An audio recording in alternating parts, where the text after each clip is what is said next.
Okey, antara yang terus diperkasakan oleh kerajaan perpaduan ini khususnya ialah berkaitan dengan sains dan juga teknologi. Betul. Jadi hari ini kita akan memberikan fokus kepada peranan teknologi dan inovasi mendepani cabaran negara. Dan untuk mempicikan mengenai perkara ini, kita bawakan yang paling tepat sekali bersama dengan kita, Menteri Sains, Teknologi dan Inovasi Yang Berhormat Chang Lih Kang. Selamat pagi. Selamat pagi. Sihat ya? Sihat.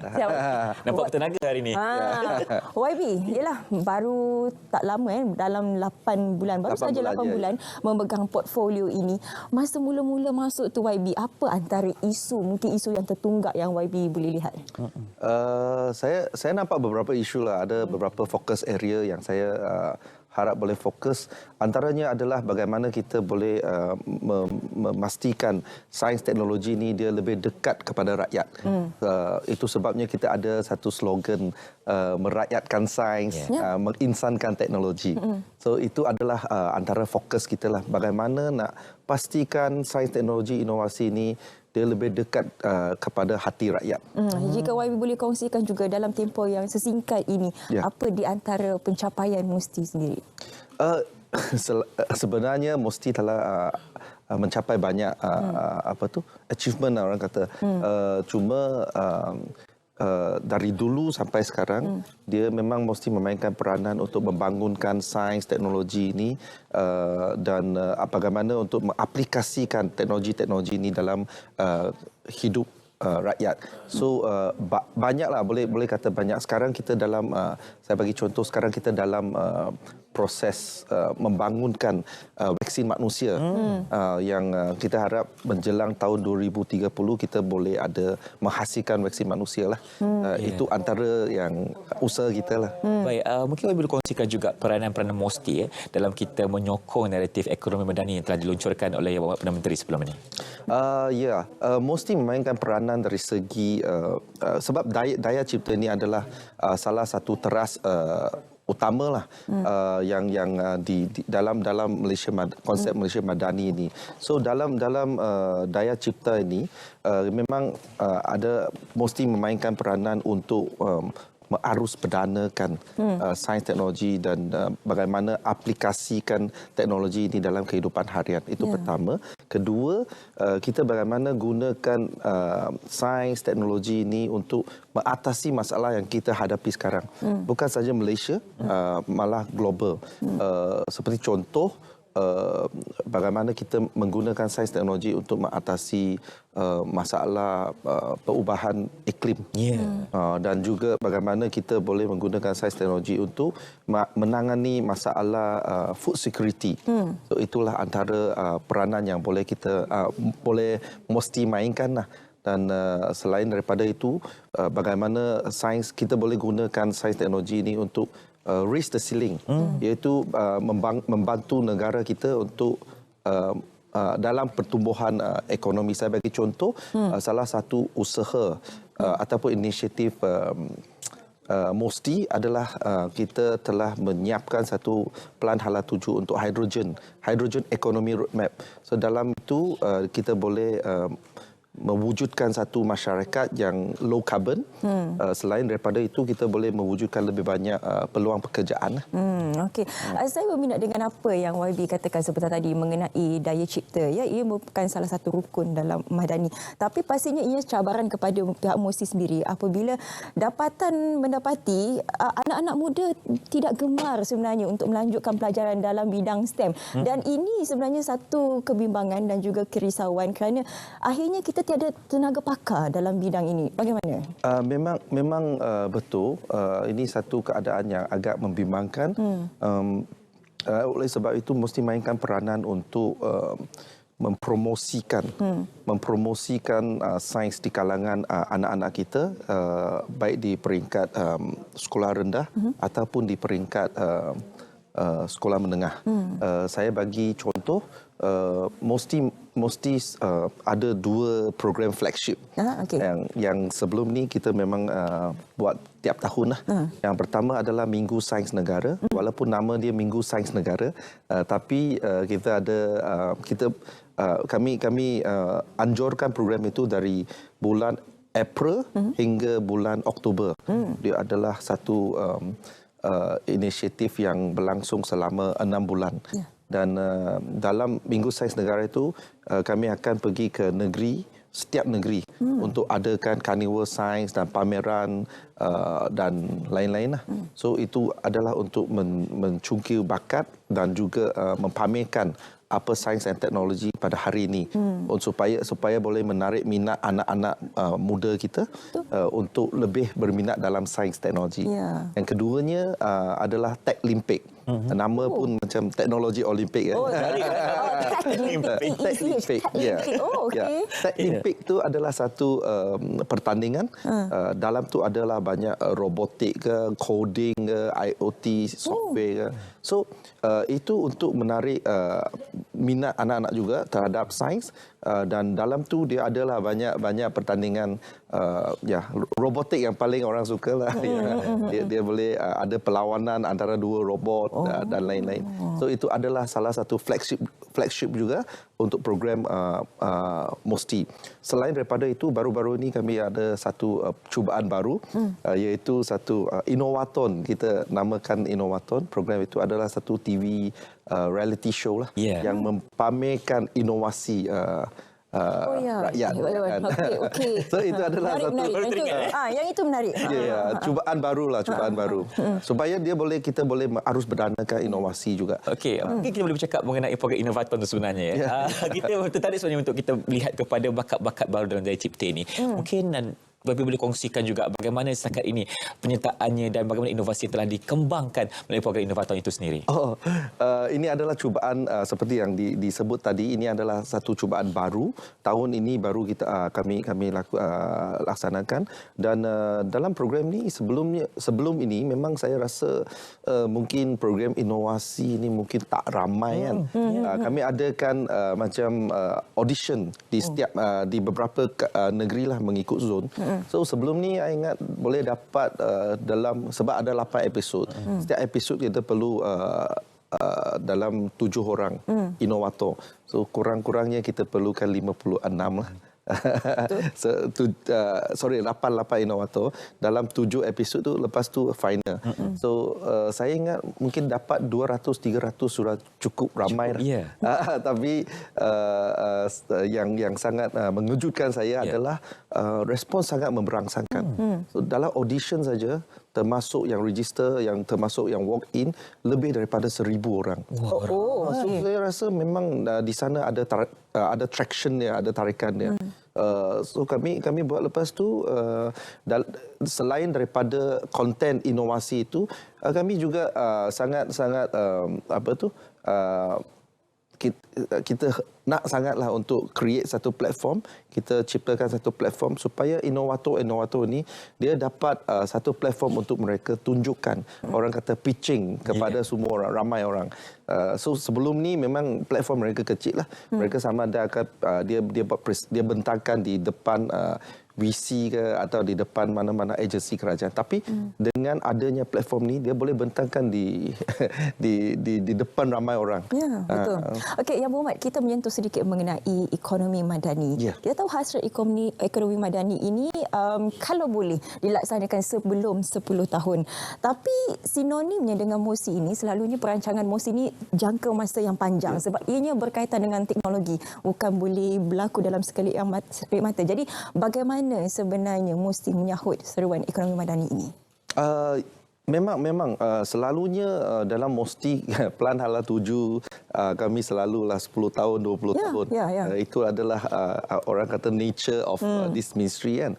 Cuma di dalam pelan-pelan ini ada juga benda yang kita boleh laksanakan dengan dalam jangka masa pendek lah. Saya bagi contoh bagaimana kita gunakan teknologi untuk membantu rakyat. Teknologi sedia ada, kita tak payah tak perlu membangun ke teknologi yang orang kata cutting edge, sangat high tech. Tetapi teknologi yang sedia ada. Memang ada.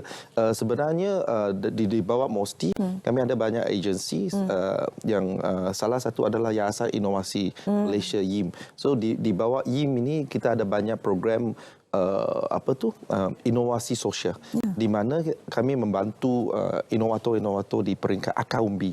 Mungkin inovasi mereka bukan very high tech, tapi dia boleh guna.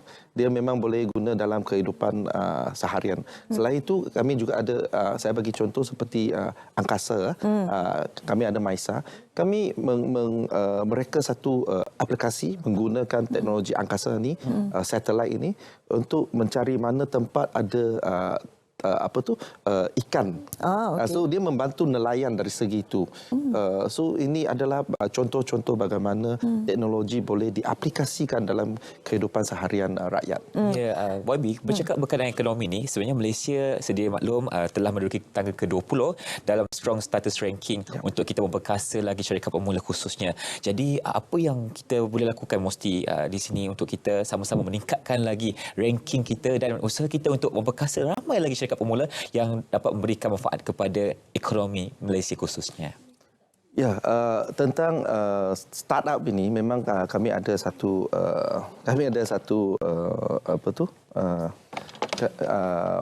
Plan Hala 7. Plan Hala 7, nama dia Plan Hala 7 ekosistem startup lah. Itu kita ada short form super. Cuma dia perlukan satu ekosistem yang sempurna, di mana startup ini dia memang boleh membantu kita untuk merancangkan lagi ekonomi negara. So dia satu ekosistem tu dia perlu dari banyak segi lah. Yang pertama, bagaimana kita nak mempromosikan ataupun arus berdanakan inovasi. Itu penting. Sekiranya inovasi tidak menjadi arus berdana dalam masyarakat kita, dia inovator kita tak ramai. So kita kena make sure inovasi itu dia jadi sangat popular di kalangan rakyat. So tadi adalah salah satu inovaton adalah salah satu usahalah untuk arus berdanakan inovasi. Yang kedua, startup ini kami memang banyak memberikan tumpuan dalam bagaimana kita membantu startup kita dengan linkkan startup dengan kerajaan dan juga corporate. Saya seperti contohnya kita ada pertandingan My Hackathon. My Hackathon adalah agensi-agensi kerajaan bagi tahu apa masalah kita, apa yang masalah yang kita nak selesaikan. So kita linkkan inovator supaya inovator dia ada peluang untuk mencari cara penyelesaian untuk membantu agensi kerajaan untuk selesaikan masalah. Kami juga ada corporate hackathon di mana problem statement itu, masalah itu dari corporate dan inovator kita boleh membantu untuk selesaikan masalah. So itu dari segi bagaimana kita link up inovator dengan agensi kerajaan. Dan lastnya adalah kita bagaimana kerajaan membantu startup company ini, iaitu memang saya boleh katalah ada ramai bakat di kalangan rakyat Malaysia dan teknologi yang mereka bangunkan itu memang bagus. Malangnya selama ini mungkin kita belum memberikan tumpuan yang cukup ataupun perhatian cukup terhadap mereka. So kerajaan sekarang baru lancarkan satu MySTI. Dia adalah satu penandaan logo. So sekiranya startup ini dia register, dia dapat logo itu, iaitu ini adalah homegrown teknologi. Semua teknologi dari tempatan dan memang adalah konten teknologi dia semua okey. Kita akan masuk dalam satu senarai inventory di mana semua government procurement itu, perolehan kerajaan itu, dia akan memberikan keutamaan kepada syarikat-syarikat tempatan startup, teknologi startup tempatan. So ini adalah juga satu cara untuk kita membantu syarikat-syarikat pemula kita lah. Ya, di bawah kerajaan perpaduan ini jelas kita nampak naiknya minat pelabur-pelabur asing untuk datang ke Malaysia. Jadi ini juga memerlukan satu persediaan dan juga persiapan daripada pihak kita untuk pihak MOSTI sendiri untuk menerima pelabur-pelabur ini. Bagaimana? Ialah kita seperti yang kita sedia maklum, pelaburan ini lebih pada MITI. Tapi MOSTI kami juga perlu buat persediaan sebab kami nak jadi kita nak jadi satu negara maju pada menjelang tahun 2030 dan satu negara pengeluar teknologi. So yang pelabur yang kami menarik itu adalah tarik itu adalah syarikat-syarikat yang lebih berteraskan teknologi dan inovasi. So kita tak tarik syarikat yang labor intensif seperti contoh. So untuk memastikan supaya kita ada bakat yang mencukupi untuk syarikat-syarikat pelabur asing teknologi tinggi ini masuk, mesti bersama dengan KPM pendidikan dan KPT pengajian tinggi dan juga sumber manusia kementerian, beberapa kementerian ini kami akan mewujudkan satu jawatankuasa bersama STEM.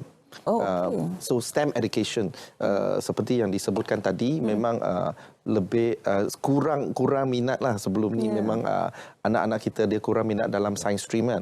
So ini adalah salah satu usaha untuk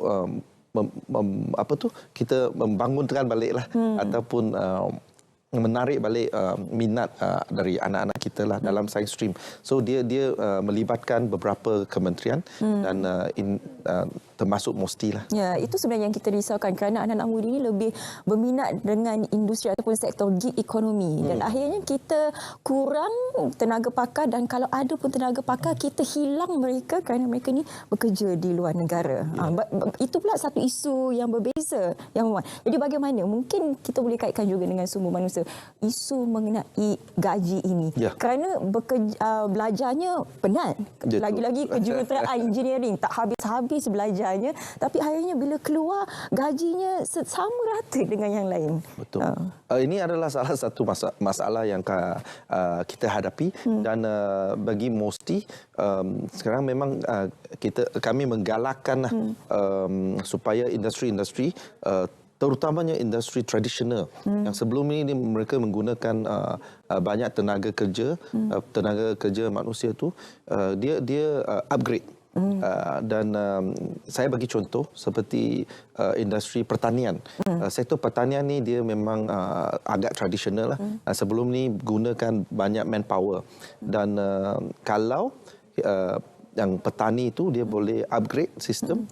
Katakan kita pakai sensor, pakai IoT, semua drone kan. Dia akan mengurangkan kebergantungan kami terhadap sumber manusia.